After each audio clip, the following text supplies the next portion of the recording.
Eyes down for a full house, cinematic 4K, proper sound apparently. Is it going to be fabulous sound just on this? The sound's going to be 5D. 5D sounds. Vibration and everything. The water's going to spray at you. Now tell me about what these... Oh, look at this. It's my suspenders. Your suspenders. Now, what is this platform you are pulling out the car here? Well, this is, I suppose, an open source version of the M300 or something like that. Running a Pixelk inside here. Yeah, lithium ion powered.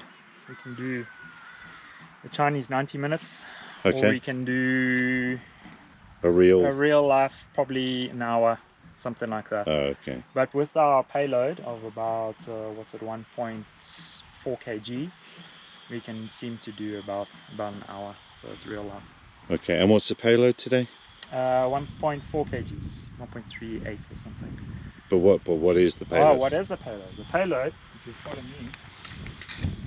The screen's gone blank on the back here. Yeah, it's power saving. I don't know how to drive this. I don't know what I'm looking at now. Screen. Touch it. There you go. Look at that! Wow. You people from the city, you don't know how to live. Shut up about the city. These cities, look at. Alright, so this fancy box here, we have something very fancy. And that is our LiDAR scanner and camera and IMU/GPS. So this is a LiDAR scanner made by Livox. It's designed for like automotive cars? Well, not automotive. Automotive. No. What's those cars that drive on their own? Autonomous. Autonomous cars, so that they can see what's going on. The nice thing about these sensors is that they don't have a lot of spinning parts and glass mirrors and prisms and all fancy things that can break and bust and everything.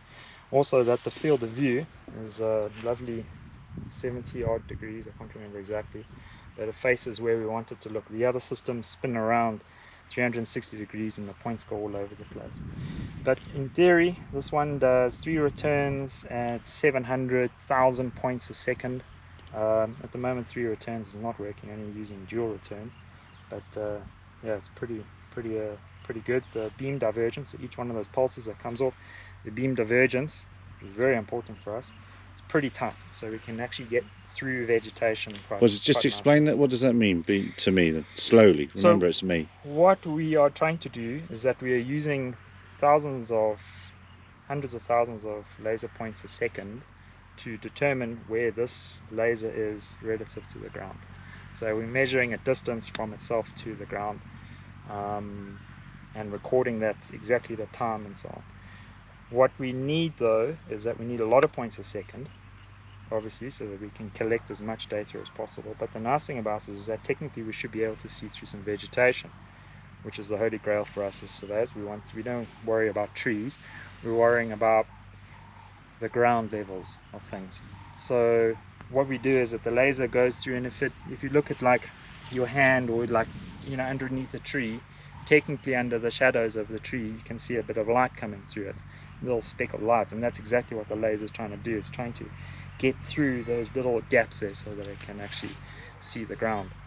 Then we have a few returns, so the laser isn't as sensitive sometimes we can just touch the leaf and then carry on through onto the ground, and that's what concerns us. The other thing that concerns us is the beam. As it gets further away from the emitter, the beam will start to get wider and wider. We want it nice and tight so that it doesn't strike anything. Hang on, let's go and do that.